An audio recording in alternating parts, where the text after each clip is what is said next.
I had been saving the red wrapping paper since last year. It wasn't anything fancy, just a roll I bought on clearance after Christmas, the kind with snowflakes that seemed to shine under the right light. Still, I folded each corner carefully the way I used to when my wife was alive. She had a thing for neat edges, and I could almost hear her voice in my head, "Tuck the tape in, don't let it show." The gift itself wasn't expensive. A leather-bound photo album.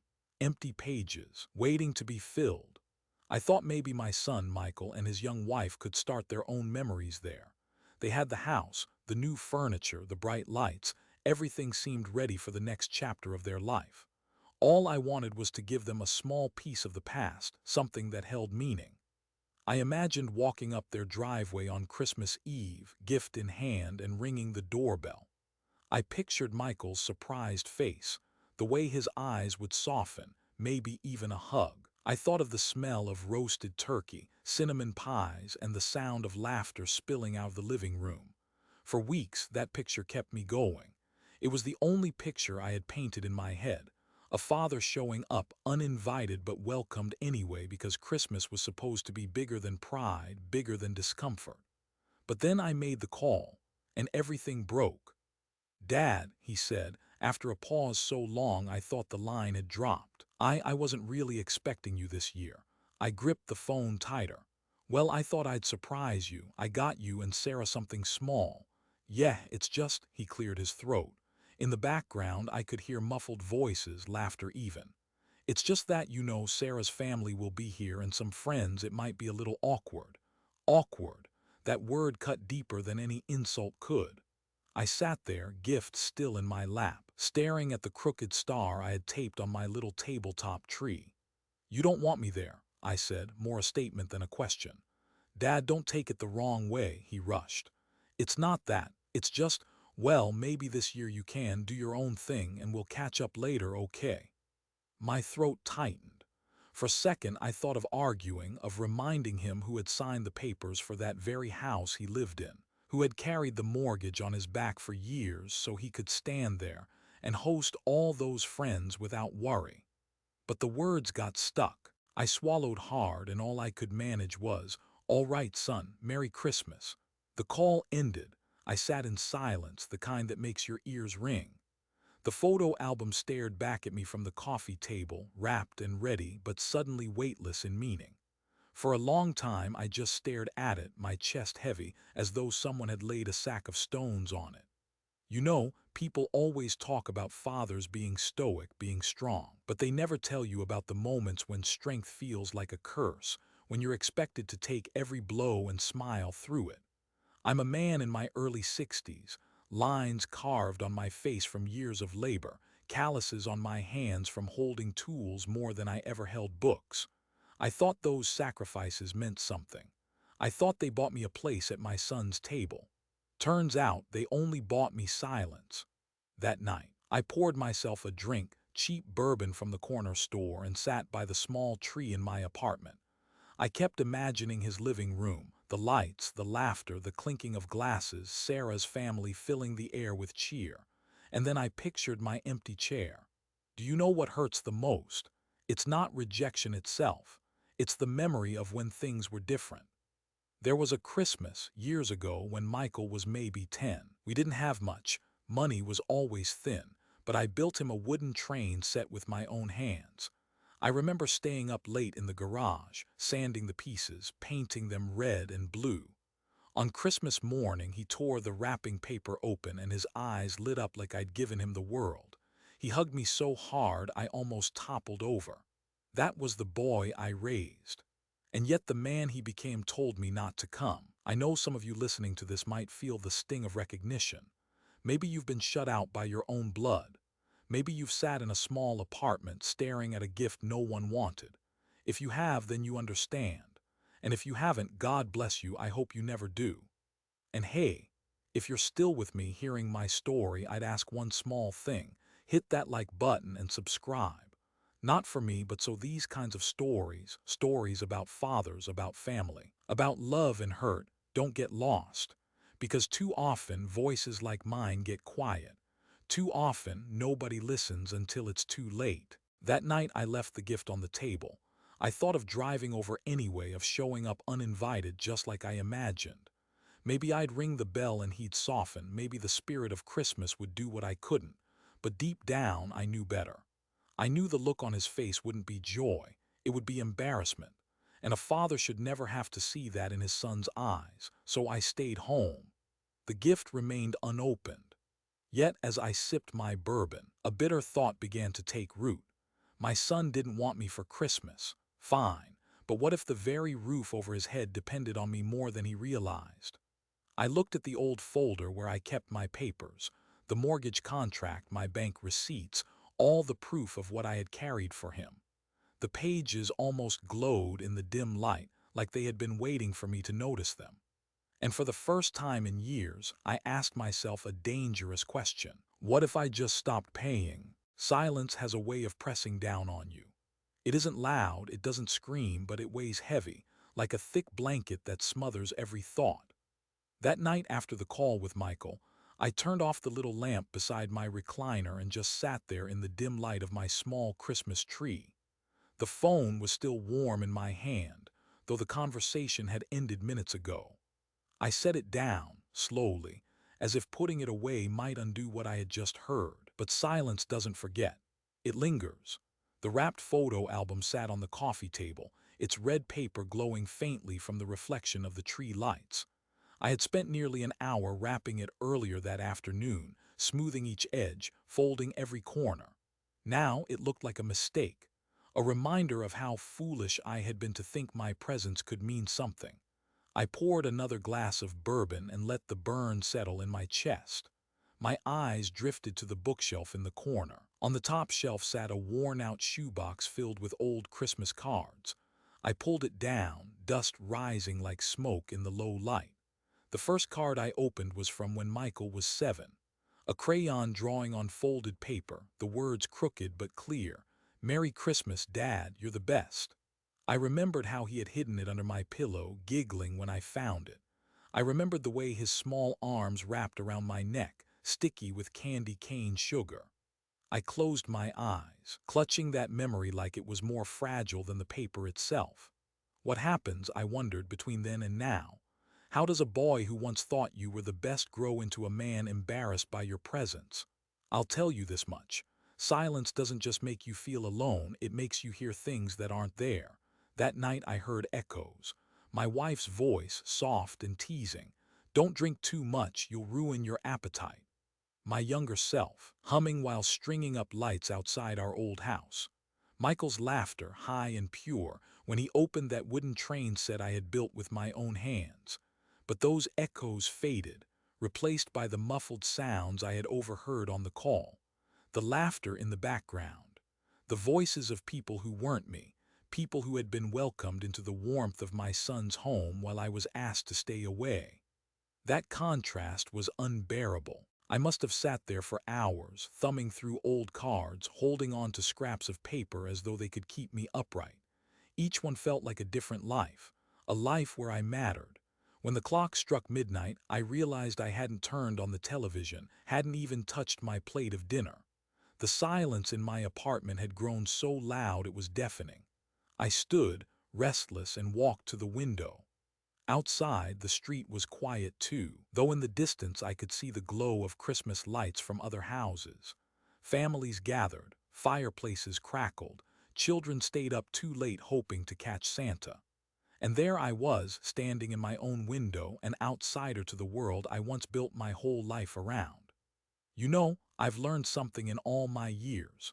Rejection has a way of shrinking a man. It bends his shoulders lower, makes his steps slower, turns his voice into a whisper. That's what silence does. It carves away at your dignity until you don't recognize yourself in the mirror. And yet deep down there was something else brewing. Not anger, not quite, but a heaviness. A weight that made me ask questions I'd been too afraid to before. Like, why was it that my son's house had room for everyone else but me? Why was it that my money could be welcome but my presence could not?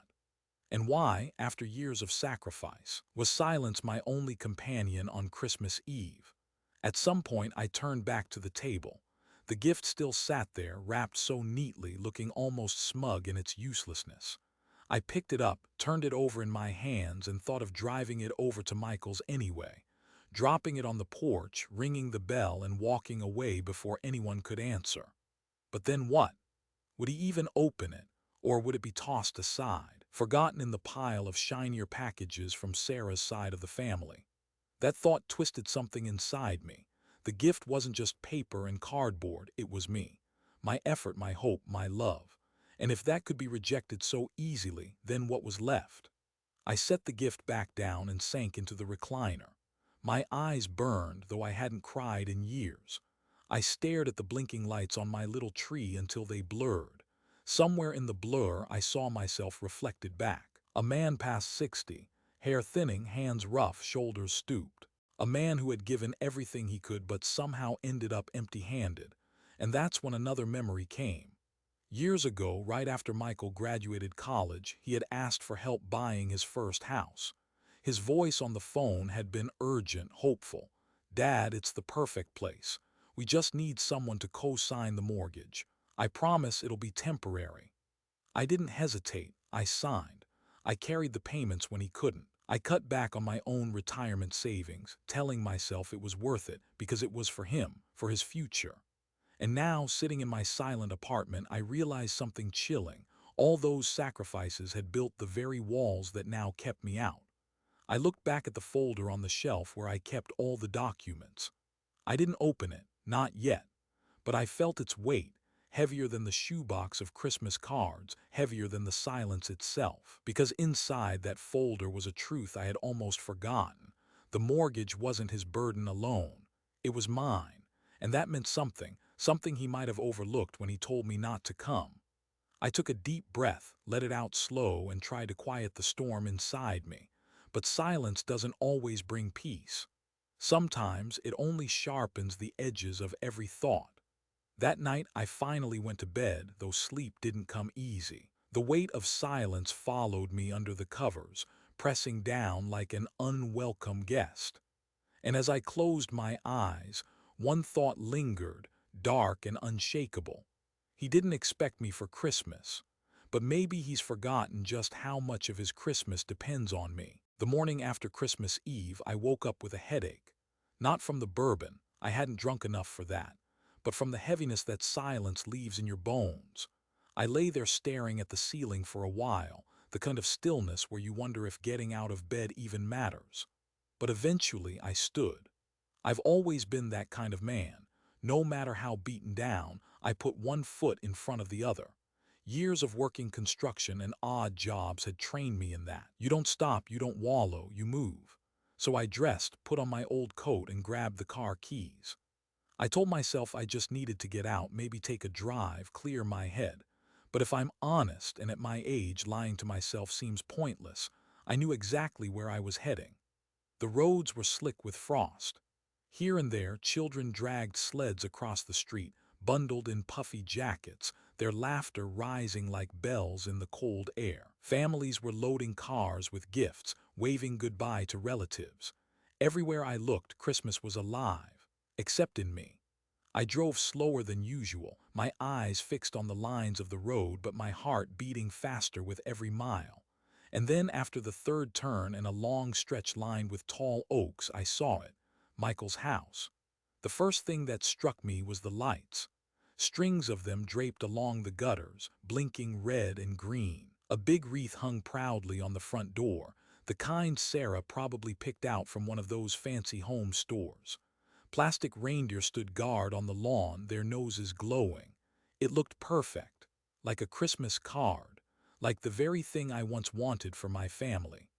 I slowed the car and pulled over across the street, my breath catching in my throat. From where I sat, I could see shadows moving inside, passing the windows. Laughter carried faintly through the glass when the door opened for someone arriving with more gifts. The sound cut through me, sharp and sweet. I thought of the years I had paid to keep those walls standing, the months I had skipped meals so the mortgage check wouldn't bounce, the extra shifts I'd taken, my back screaming with pain, just so he wouldn't have to feel the burden of a landlord's knock. And there it was, standing strong, filled with everyone but me. At one point, the curtains drew back just enough for me to glimpse Michael. He was smiling, holding a glass, his arm draped around Sarah's shoulders. People cheered for something, a toast maybe. He looked happy. I should have been happy for him. That's what fathers are supposed to feel, right? Pride in their children's joy. But pride is a tricky thing when joy comes at the cost of your absence. I gripped the steering wheel tighter, my knuckles pale. For a second, I imagined stepping out of the car, walking up to that door and ringing the bell. How would he react? Would his smile falter? Would Sarah's face tighten with embarrassment? Would the room fall quiet, awkward, until someone politely found a way to usher me out? The thought made me sink deeper into my seat. I stayed in the shadows of my own car like a ghost haunting the life I once belonged to. It's strange watching your child from a distance. There's pride, yes, but also an ache. I could see him laughing with friends, hosting with ease, and I thought back to the boy who once clung to my hand when crossing a street. The boy who begged me not to leave when I tucked him in at night. When did he stop needing me? When did I become the thing he wanted to hide? As I sat there, headlights approached in the rearview mirror. A car pulled up behind me, and for a moment I panicked, thinking someone might notice me parked there like some vagrant. I started the engine, ready to drive off, but then I saw it was just neighbors arriving with dessert in their arms. They waved cheerfully toward Michael's house before disappearing inside. I let the engine idle, but I couldn't pull away. My chest felt tight, like I was suffocating, but my eyes wouldn't leave the glowing windows. That's when I realized something. I wasn't just an outsider. I was the only outsider. Everyone else belonged. Everyone else had a place at that table. Everyone but me. I don't know how long I sat there. Maybe an hour. Long enough for the cold to seep into the car, for the windows to fog with my breath. At one point, I reached across the seat and touched the wrapped photo album still lying there. I had brought it without thinking, almost like habit.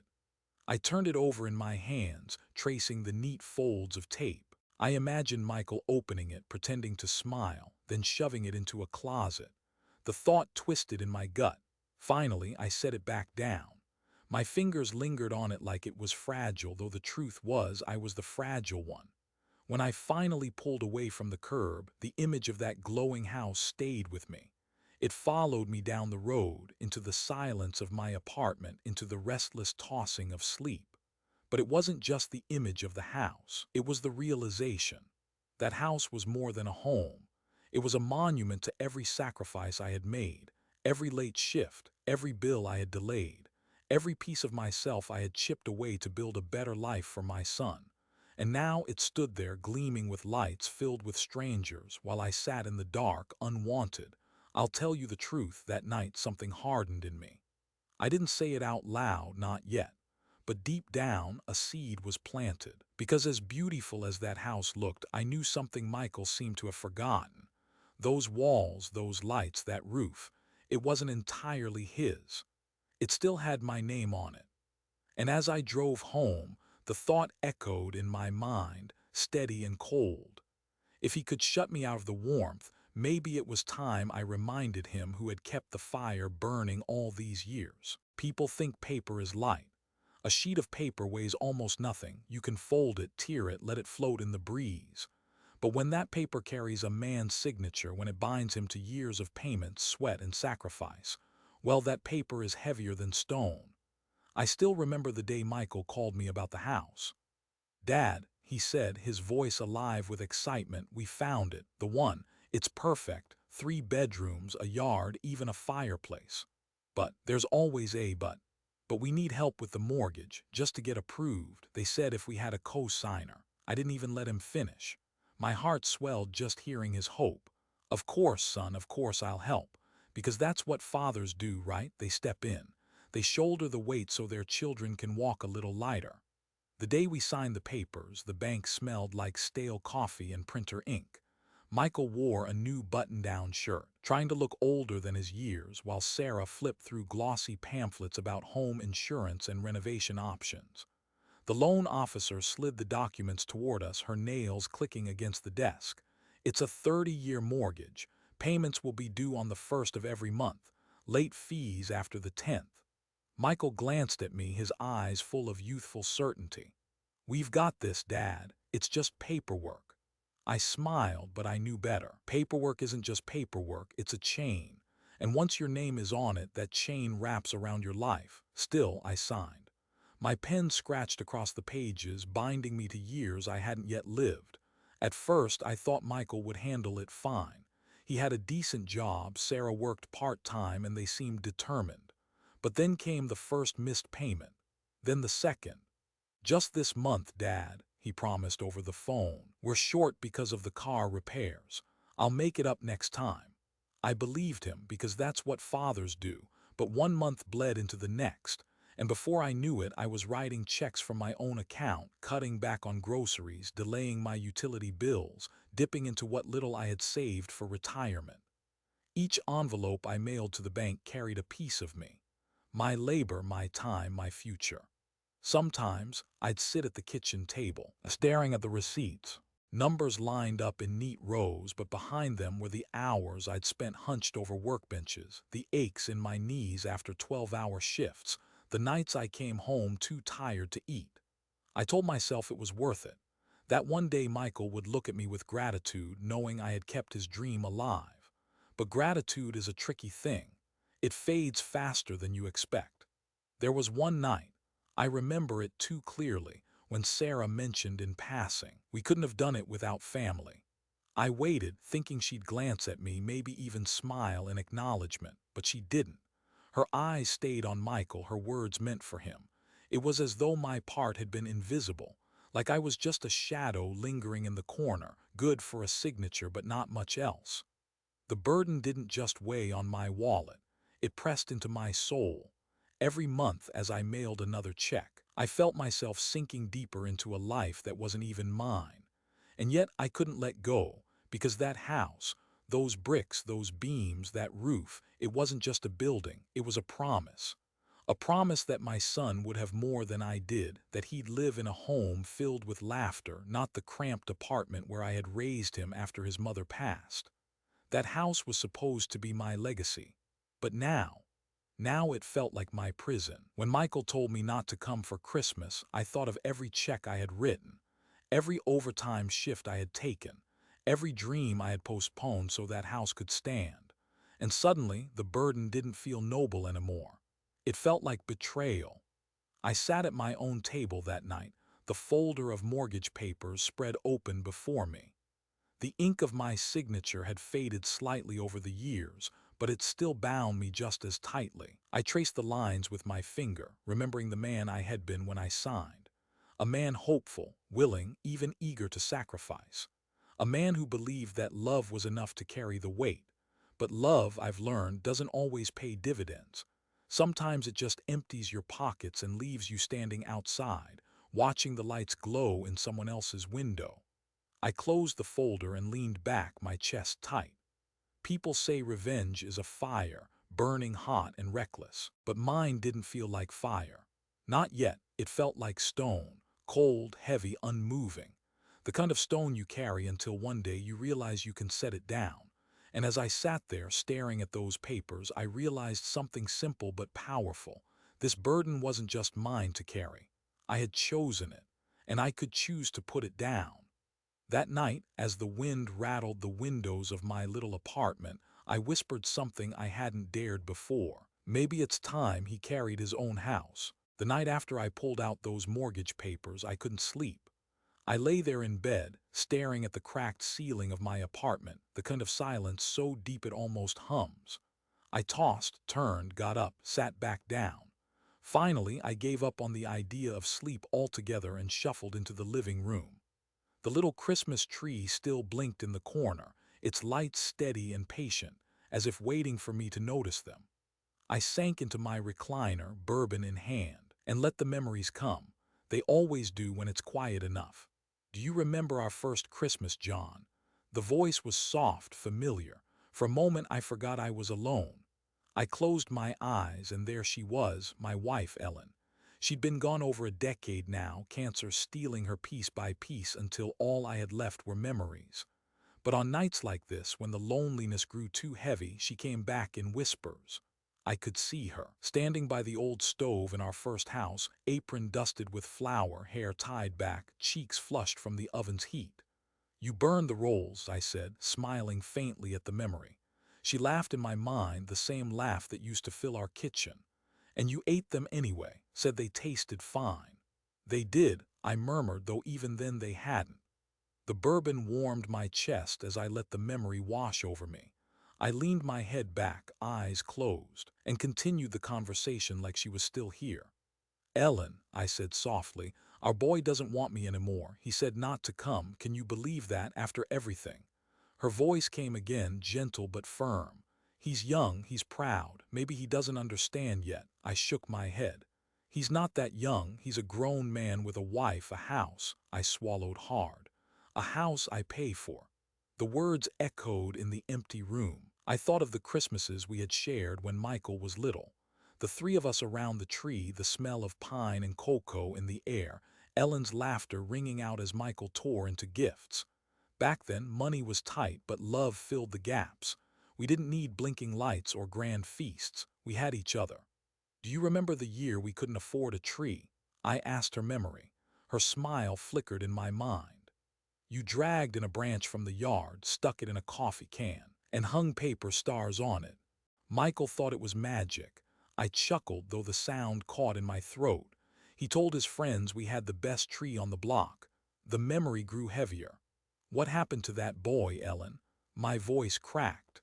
"The one who used to sit on my shoulders, who used to beg me to stay a little longer at bedtime. How did he turn into a man who tells me not to come for Christmas?" Silence pressed in, and for a moment I almost expected her to answer with something that would make it all make sense. But she didn't, because the truth is there was no easy answer. I took another drink, the glass trembling in my hand.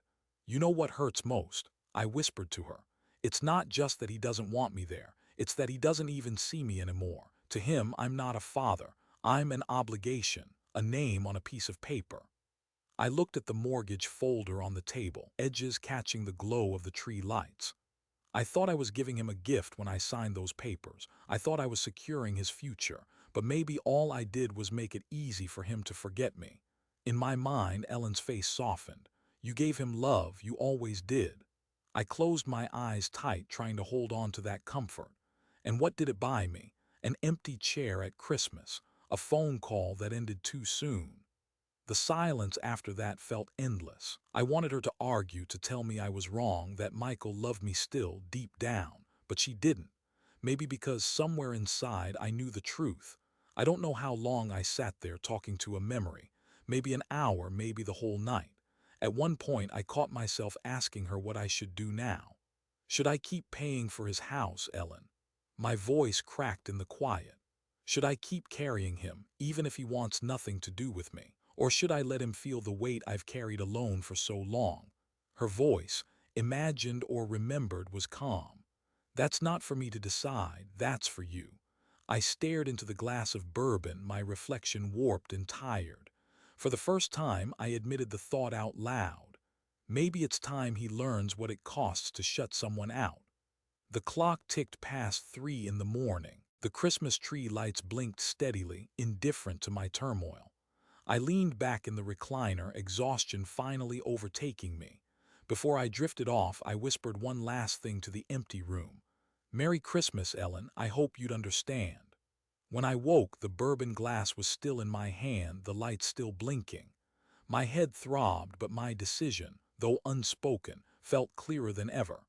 Talking to the past hadn't fixed the present, but it had reminded me of one thing. I had given enough.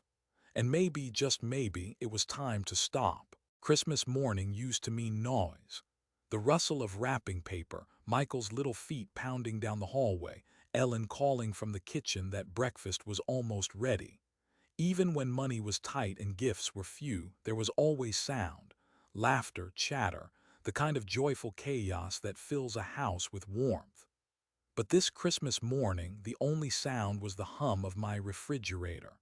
I sat at the small kitchen table, staring at a plate that looked more like a joke than a holiday meal. A frozen turkey dinner from the dollar store, microwaved until the edges of the plastic tray curled. Beside it, a bottle of bourbon half gone. This was Christmas now, Christmas for one. I tried to make it feel like something. I really did. I laid out a paper napkin, lit one of the candles I had left over from last year, and even played some old carols on the radio. Bing Crosby crooned, "I'll be home for Christmas," and I almost laughed at the irony. Home, I thought, isn't just a place, it's being wanted, and I wasn't. The fork felt heavy in my hand as I poked at the slab of turkey. It tasted like salt and cardboard, but I chewed anyway because what else was there to do? Between bites, my eyes drifted to the empty chair across from me.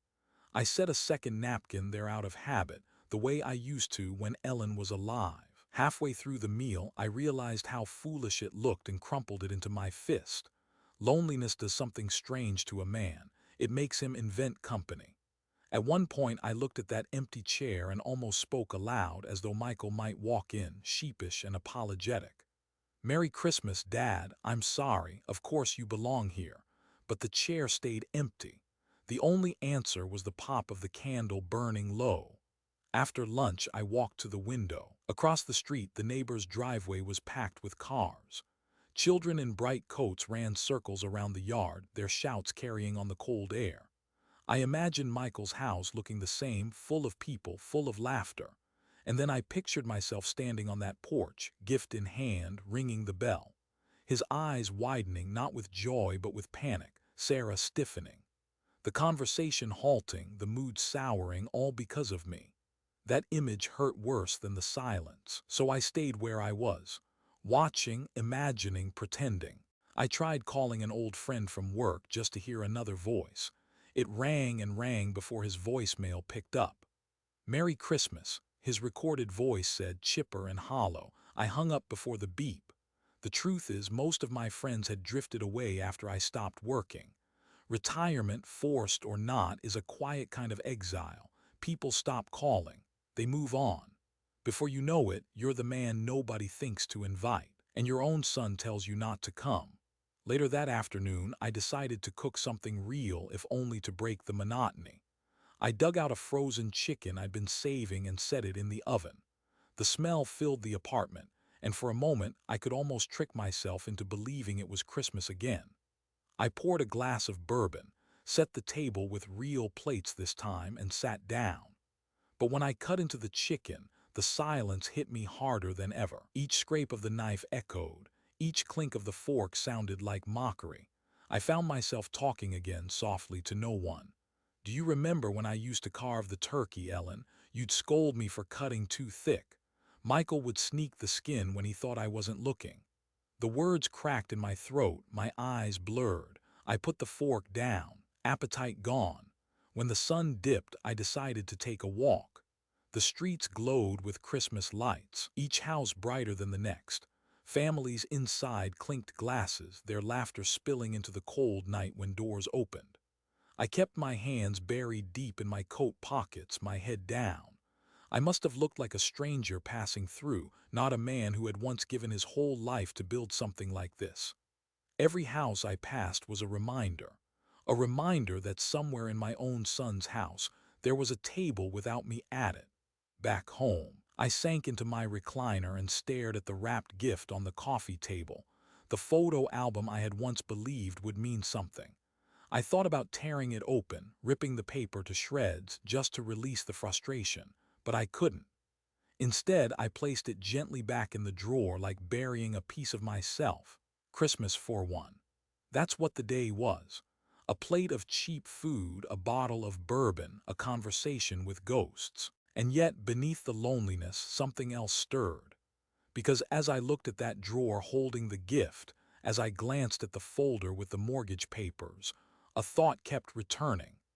If Michael could choose a Christmas without me, maybe it was time I chose a life without carrying him. And maybe next year, when the lights went up on his house, he'd finally understand what it felt like to be left out in the cold. The day after Christmas, the world felt strangely still. The streets were quieter, the houses dimmer, the laughter from last night now replaced by the crumpled remains of wrapping paper left at the curb. I sat at my table, the same spot where I'd eaten alone the day before, staring at the coffee cup in my hand. The taste was bitter, but not from the brew. It was bitter because I had no one to share it with. The apartment smelled faintly of roasted chicken from yesterday. The candle stub had burned down to nothing.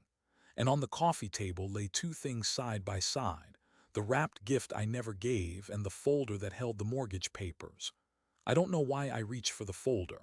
Maybe out of habit, maybe because it had been nagging at me since I sat outside Michael's glowing house. I pulled it onto my lap and flipped it open. There it was. Page after page, full of numbers and clauses, but at the bottom of each, in black ink, was my name, John Miller. My hand trembled slightly as I traced the letters. That was me, my signature, my promise, my burden. For years I had signed without question, each check a silent vow that my son's life would never collapse under the weight of unpaid bills. But staring at those papers now, I realized something. The weight wasn't mine alone. It never had been. A memory surfaced. Michael at 22, pacing the kitchen, excitement spilling from his every word. "Dad, this house, it's more than walls, it's a future. We'll build our family here. Sarah and I can't do it without you." I had looked at him then, so young, so certain. I had thought, if my name can open a door for him, then what good is my life if I don't use it? So I signed. I signed away years I hadn't lived yet, signed away pieces of myself. And he was right. The house had become more than walls, but not in the way I imagined. It had become a fortress that kept me out. I closed the folder, then opened it again. My eyes caught on one line I had never paid much attention to before. Borrower and co-signer are jointly responsible. Jointly responsible. Two words I had carried like a badge of honor, but now they looked different. They looked like a door I had the key to. For years, I thought of myself as Michael's safety net, the one who caught him whenever he stumbled. But what happens when the safety net gets tired of holding? What happens when the net decides to fold? The thought terrified me. It also thrilled me. I leaned back in my chair, the papers spread open before me, and whispered aloud, "What if I stopped?" The words hung in the room, daring me. What if I stopped? Stopped sending the checks. Stopped cutting into my own meager retirement. Stopped letting my life be chained to a house where I wasn't welcome. I imagined the letter from the bank arriving at Michael's door. His confusion, his panic, the realization that the roof over his head wasn't as secure as he believed. For once, he would feel the weight I had carried alone. And maybe then, just maybe, he would see me again, not as an embarrassment, not as someone to hide, but as the man who had kept his world standing. But with the thought came fear. What kind of father thinks this way? What kind of father pulls the rug out from under his own son? I stood, pacing the room. The papers in my hand shook as I held them. "I'm not a cruel man," I muttered, though no one was there to hear me. I never wanted to hurt him, but he had hurt me. He had looked me in the eye and said, "Don't come." He had shut the door before I could even knock. And maybe that kind of hurt doesn't just fade. I sat back down, laying the papers flat. For the first time, I read through them carefully. Payment schedules, balances, penalties. Numbers that once overwhelmed me now looked like tools. Every line confirmed what I already knew. The power wasn't only his, it was ours. And if he wanted to pretend I didn't exist, maybe it was time I reminded him that I did. I thought of Ellen then, her voice from the night before, imagined but comforting. "That's for you to decide." She was right. It wasn't about cruelty or kindness anymore. It was about dignity. Mine. I had spent too long carrying him in silence, waiting for gratitude that never came. Maybe the cruelest thing wasn't stopping the payments. Maybe the cruelest thing was letting myself disappear without ever being seen. The clock ticked past noon. Sunlight streamed weakly through the blinds, illuminating the mortgage papers like a spotlight. I reached for a pen and circled my own name. For years I had thought of that signature as chains, but now I saw it differently. It was leverage, and in that moment I knew my life was about to change. I didn't call the bank right away. I folded the papers neatly, placed them back in the folder, and slid it under the tree beside the unopened gift. Two presents, one wrapped in red paper, one bound in black ink. One my son had never wanted. The other he never expected me to use. And as I sat there, staring at them, I realized something simple yet undeniable. Christmas had passed me by this year, But maybe, just maybe, the new year would be different, because I had a choice. And the paper in that folder had just reminded me of it. The folder sat on my kitchen table for 3 days. Every morning I'd pour a cup of coffee, sit down, and stare at it. The black ink of my name seemed to look back at me, daring me to act. 3 days, 3 mornings of hesitation, 3 nights of tossing in bed, hearing Michael's voice in my head. Dad, don't come, it'll be awkward. Awkward. The word had burned itself into me like a brand. On the fourth morning, I made up my mind. The bank was only a 20-minute drive, but it felt like another world. I parked my car under a gray winter sky, the kind that makes everything look faded, and sat for a moment with the engine running. My hands gripped the steering wheel tighter than necessary. "Are you really doing this?" I asked my reflection in the rearview mirror. The man staring back at me looked older than I remembered. Lines carved deep, hair thinning, eyes tired. But there was something else too, something I hadn't seen in a long time. A spark. I shut off the engine and stepped out. The lobby smelled of disinfectant and new carpet.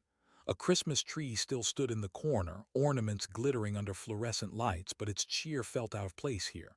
I walked to the counter. A young woman with bright lipstick greeted me with the kind of smile that comes from habit, not warmth. "Good morning, sir. How can we help you today?" I cleared my throat. My voice felt foreign, heavy. "I'd like to make some changes regarding a mortgage I co-signed." She tapped on her keyboard. "Of course. Do you have the account number?" I handed her the papers, my fingers brushing against the familiar weight of them one last time. As she clicked through screens, I felt my chest tighten. For a second, I wanted to snatch the folder back, apologize, and walk out. What kind of father sabotages his own son? What kind of man lets bitterness outweigh love? But then I remembered Christmas. I remembered the gift sitting unopened. I remembered the house glowing with lights filled with people while I sat in the dark. And I remembered his voice, "Don't come." My jaw clenched. She looked up. "You want to stop your payments." The words hung between us, heavy and final. I nodded. "Yes." She hesitated, as though waiting for me to change my mind. "Just so you're aware, sir, that could put the account at risk of default.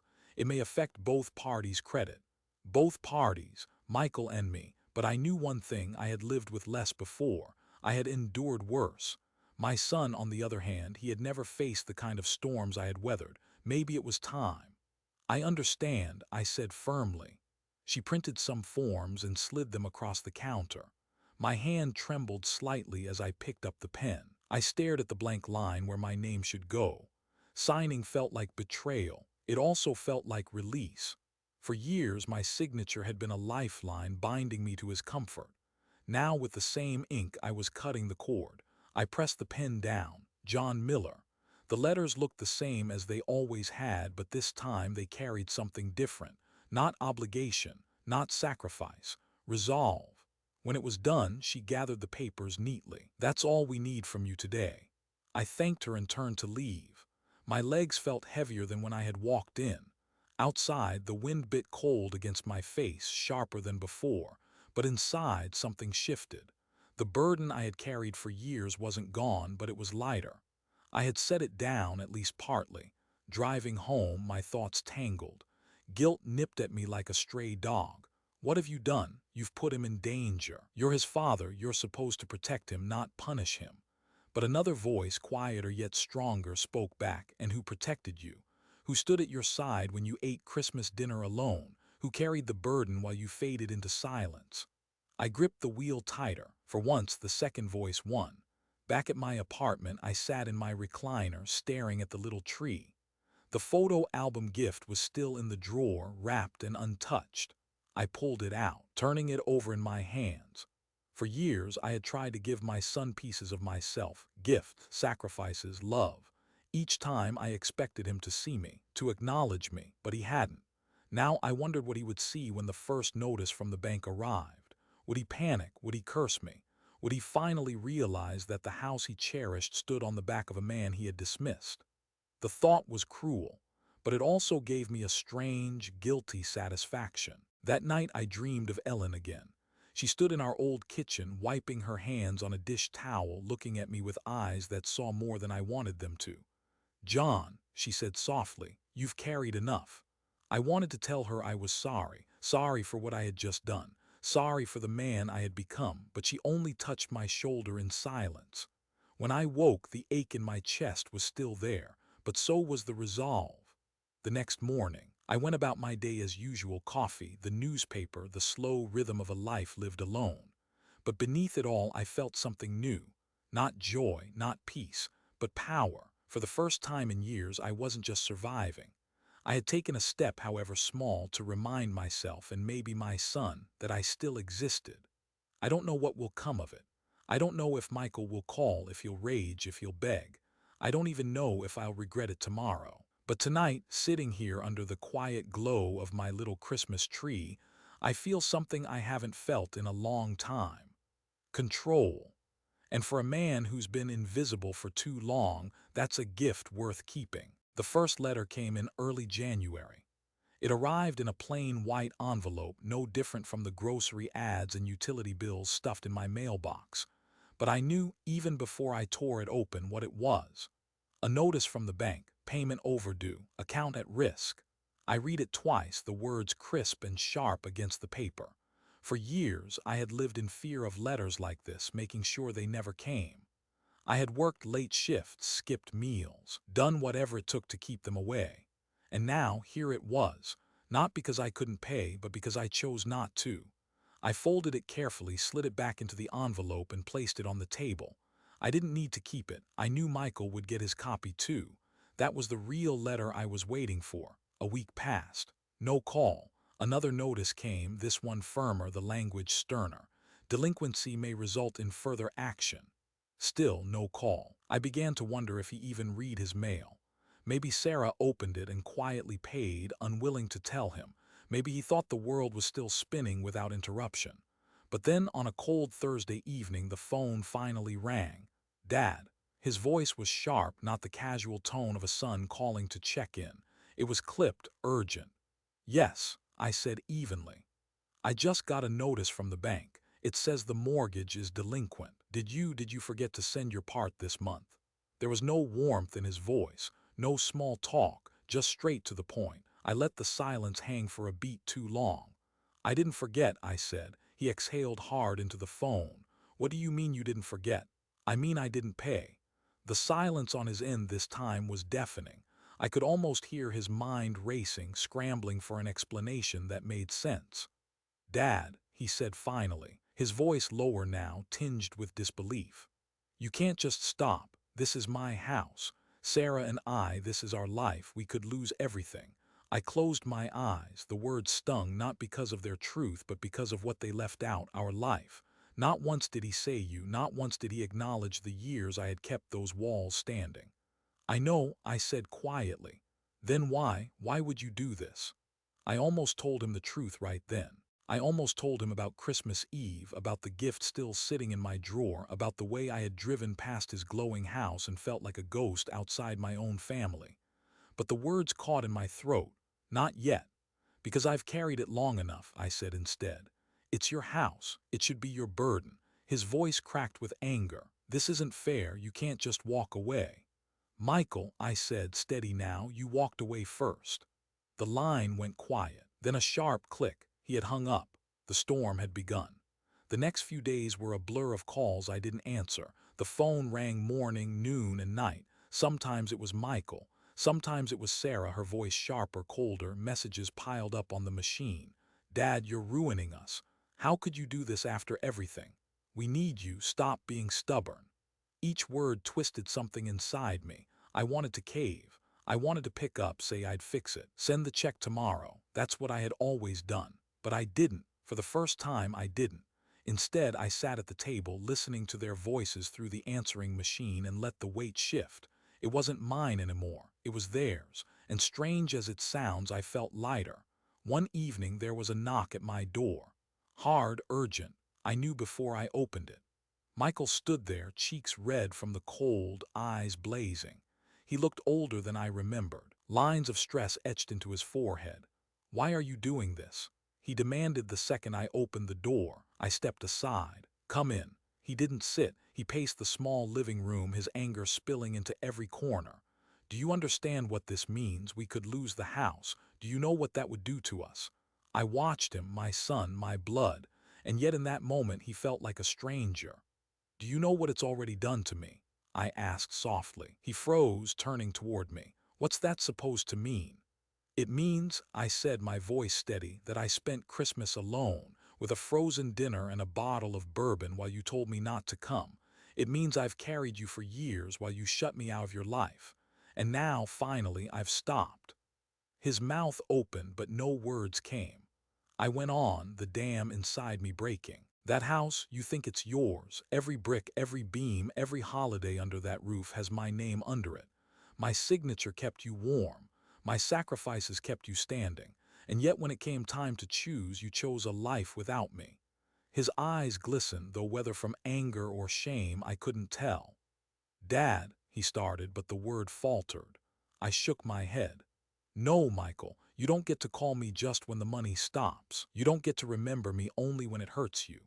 The silence stretched between us. The storm raged outside, wind howling against the window, snow beginning to fall. But inside, another storm churned, one that had been brewing for years. Finally, he spoke, voice hoarse. So what now? You're just going to let us drown? I looked at him, my heart torn between the love of a father and the ache of a man betrayed. What happens now, I said slowly, is up to you. He stared at me for a long moment. Then, without another word, he turned and walked out, the door slamming behind him. I stood there in the quiet, my chest heaving, my eyes burning. The storm had come, and it wasn't over yet. The storm didn't end with the slammed door. If anything, that was only the thunder before the lightning. For days, I replayed the look on Michael's face. Shock, anger, maybe even fear. But buried deep beneath it, I thought I saw something else, something he didn't want me to notice. Shame. He didn't call again, not right away. The phone sat silent for nearly a week. And in that silence, I wondered if maybe the confrontation had ended it all. Maybe that was the last time I'd ever see my son. But storms don't just pass, they circle back. And this one did on a bitterly cold evening when the snow lay thick and the world seemed frozen in place. The knock on the door was softer this time, not urgent, almost hesitant. I opened it to find Michael standing there, bundled in his coat, his face pale against the winter air. He looked older than I remembered, older than a man his age should look. "Can we talk?" he asked quietly. I nodded and stepped aside. We sat at the table, the same table where I had eaten Christmas dinner alone, where the mortgage papers still lay in their folder. I didn't offer him coffee. He didn't ask. For a long moment, neither of us spoke. The only sound was the creak of the radiator in the corner. Finally, he broke the silence. "You blindsided me, Dad." I met his eyes. "You blindsided me first." He flinched, as though the words struck harder than he expected. He leaned forward, his voice low. "Do you have any idea what this is doing to me, to Sarah? We can't sleep. We can't think. Every day feels like a countdown until we lose everything." I kept my tone calm, though my hands trembled under the table. "I know what that feels like. I've lived that countdown for years, every month, wondering if I'd have enough to cover your mortgage, wondering which bill I'd have to skip to keep your lights on." He shook his head. "I didn't ask you to." "Yes, you did," I cut in, my voice sharper now. "You asked me when you wanted that house. You asked me when you needed a co-signer. And every month you missed, every payment you couldn't make, I was the one who filled the gap. Don't tell me you didn't ask." His mouth opened, but no words came. I stood then, pacing slowly, my voice rising. "You think this is about money. You think I stopped paying because I wanted to see you suffer. No. I stopped because Christmas came and I wasn't invited. Because I sat in this apartment with a frozen dinner while the house I paid for was filled with laughter I wasn't allowed to join." My throat tightened, but I pressed on. "Do you have any idea what that feels like? To see your own blood treat you like a burden, to hear your son say don't come." Michael's face paled. He stared at the table, unable to meet my eyes. I took a breath, softer now. "I wasn't asking for much, Michael, just a seat at the table, just a chance to watch my son open a gift from his father, but you shut the door before I even knocked." His eyes glistened. "Dad, don't," I said, raising a hand. Don't say you didn't mean it. Don't tell me I misunderstood. You said the words. You made the choice. The silence between us stretched, heavy and raw. Finally, he spoke, voice breaking. I was embarrassed. The honesty cut deeper than the anger ever had. He looked up, eyes wet. Sarah's family, they judge. They see you, your old coat, your rough hands, and they think less of me. I didn't want to deal with it. I didn't want them to see where I came from. For a moment, I couldn't breathe. All the years of sacrifice. All the nights I had worked until my body ached. All the paychecks I had funneled into his life. And he had been ashamed. I sat slowly, my body heavy with the weight of his confession. You think I'm nothing more than rough hands and an old coat. My voice trembled. You think the life I gave you is something to be hidden. Tears blurred my vision. Michael, those rough hands built your world. Every brick in that house, every dollar that kept it standing, those were mine. If you're embarrassed by me, then you're embarrassed by the very foundation you stand on. He buried his face in his hands. His shoulders shook. Whether from anger or grief, I couldn't tell. For a long time, neither of us spoke. The only sound was his ragged breathing, my own heart pounding like a drum. Finally, I said softly, I didn't stop paying to punish you. I stopped because I needed you to see me, to finally understand what I've carried, to realize that you can't just erase me from your life when it's convenient. He lifted his head slowly, his eyes red. And if I can't carry it, if I lose everything, I held his gaze, then maybe you'll finally know what it feels like to lose, to sacrifice, to give until there's nothing left. The words hung between us, sharp and final. Michael sat back, defeated, his hands limp on the table. For the first time, I saw not my son, not the boy I raised, but a man facing the weight of his own choices. And for the first time, I didn't feel invisible. He left soon after. No slamming doors this time, no angry words, just a quiet goodbye and the sound of his boots crunching in the snow. I sat alone again, the silence pressing in. But it felt different now, not empty, not crushing. It felt like the aftermath of a storm. The air still, the ground heavy with snow, but the sky clear at last. A week passed after that confrontation. One long, frozen week where the phone sat silent and the mailbox filled with more notices from the bank. I didn't open them. I didn't need to. I knew what they said. The silence was different this time. Not the crushing loneliness of Christmas Eve, but the uneasy quiet of waiting, waiting for the next crack in the storm. And then, one evening, the knock came again. It wasn't urgent, not like before. It was steady, almost hesitant. When I opened the door, Michael stood there without a coat, his breath fogging in the cold, his eyes weary. He looked smaller somehow, like the burden had pressed down on him until he couldn't stand tall anymore. "Can I come in?" he asked. I stepped aside. We sat at the table again, the same table that had held the mortgage papers, the same table where we had torn each other open with words. But tonight there were no papers, just two men, father and son, separated by more than years. He spoke first. "Dad, I don't know how to fix this." His honesty surprised me. For so long, Michael had worn confidence like armor. To hear him admit uncertainty felt like seeing a crack in the wall he had built between us. "You start," I said quietly, "by deciding what matters more, appearances or family." He winced, his eyes dropping to the table. "I was wrong," he whispered. "About Christmas, about pushing you away. I thought I was protecting myself, protecting Sarah from judgment. But all I did was hurt the one person who's carried me the most."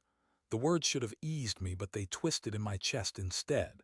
Because apologies, no matter how sincere, don't erase years of being unseen. "I don't need your apology," I said.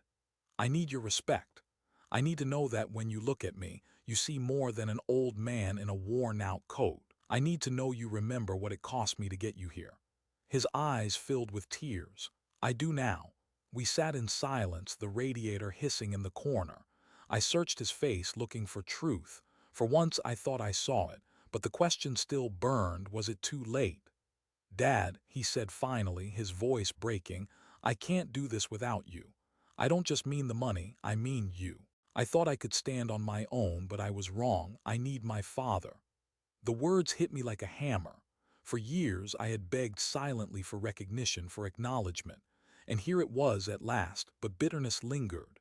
A part of me wanted to tell him he should have said that before Christmas, before the silence, before the pain. I closed my eyes, breathing slowly.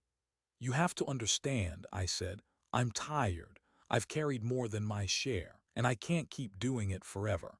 If you want me in your life, then you need to make room for me, not just when the bank comes calling, always." He nodded, tears sliding down his cheeks. "You will always have a place." I searched his voice, his eyes, for hesitation. There was none. And there, in the quiet of my little apartment, something shifted. Not a full healing. Wounds like ours don't close overnight, but a step. A first step. For the first time in years, I felt the wall between us crack just enough to let the light through. We didn't solve the mortgage that night. We didn't draw up plans or sign papers, but we talked. Really talked, for hours, about Ellen, about his childhood, about the mistakes we had both made. At one point, Michael said, "I've been living in that house like it was mine alone, but the truth is it's been yours too all along. Maybe it's time we both carry it together." It wasn't a promise, but it was something. When he left, the air between us felt different, not heavy, not stormy, tentative, like the first fragile peace after a war. As I watched him walk away, I didn't know if we would ever fully repair what had broken, but I knew this: we were no longer standing on opposite sides of silence. We had started to speak again, and sometimes that's enough. That night, I sat alone at the table once more, but for the first time, I didn't feel invisible. For the first time, I believed that maybe, just maybe, this story of ours wasn't finished yet. Christmas had come and gone, but the year still lingered like an old song stuck in your head. The snow outside had turned gray at the edges, and the lights that once glowed proudly on people's houses now sagged, half burned, half forgotten. In the past, this was the season when I packed away decorations, folded up memories, and prepared myself for another long stretch of silence. But this year felt different, because for the first time in a long time, Michael had come back. We didn't become a perfect father and son overnight. Life doesn't work that way. Old wounds don't vanish with a single conversation. They sit there like scars, sometimes tender, sometimes quiet, but always a reminder of what once was. Still, when Michael showed up again a week after our last talk, carrying a bag of groceries and looking like a boy who didn't know where to start, I felt something shift inside me. "I thought maybe we could cook together," he said awkwardly, setting the bag down on my counter. "Like Christmas, just late. It wasn't much, but it was enough." We cooked clumsily, the way people do when they're trying more than they're succeeding. He burned the edges of the chicken, I spilled gravy across the stove, and the mashed potatoes came out lumpy. But we laughed, really laughed. Not the kind you force out of politeness, but the kind that sneaks up on you, loosens your chest, and makes you forget how heavy things have been. For the first time in years, the silence in my apartment wasn't heavy. It was warm. After dinner, we sat at the table, plates pushed aside, and I reached into the drawer. Slowly, I pulled out the wrapped gift, the photo album I had meant to give him on Christmas Eve. The paper was a little torn at the corners from weeks of handling, but it still held. I slid it across the table. "I bought this for you for Christmas. I wasn't sure if I should still give it." He looked at me, guilt flickering across his face, then carefully unwrapped it. When he opened the cover and saw the blank pages, he frowned slightly. "It's empty," he said. I nodded. "It's for you to fill, with Sarah, with your life. But I left the first page for us, for me, for you, for what came before." His eyes softened. He didn't say anything, but I saw his hand linger on the first page like it meant more than he could put into words. Later, after he left, I sat alone again. But this time it didn't feel lonely, because I knew he'd be back. Maybe not tomorrow, maybe not every day, but the door had opened again. And for a father who had spent years watching from the outside, that was enough.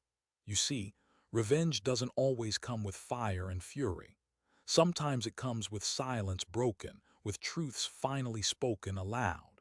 My son had to feel the weight I carried before he could see me again. Painful, yes, cruel maybe, but necessary. And in that pain there was room for something else to grow. Not perfection, not fairy tale endings, but possibility. As I sit here now, looking at the little tree still blinking in the corner, I think about Christmas. Not the one that shut me out, but the one that came after. the one that looked nothing like the past but felt more honest than anything before. A different kind of Christmas. One where the gift wasn't wrapped in paper, but in conversation. One where the burden wasn't carried alone, but shared. One where a father and son, broken but not beyond repair, found a way to sit at the same table again. And maybe that's all any of us can hope for. Not perfect families, not flawless love. Just a seat at the table and someone willing to notice when we're gone.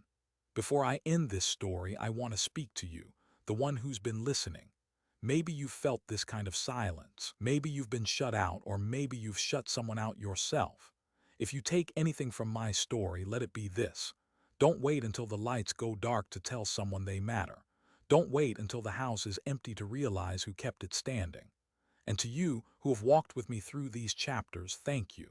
Thank you for listening to a father's voice, for giving weight to the kind of love that's often invisible until it's gone. I wish you health. I wish you peace. I wish you family, however imperfect, to sit beside you when the holidays come. From my small apartment under the soft glow of a fading tree, I send you this simple blessing. May you always have someone to share your table, and may you never forget the ones who carried you there.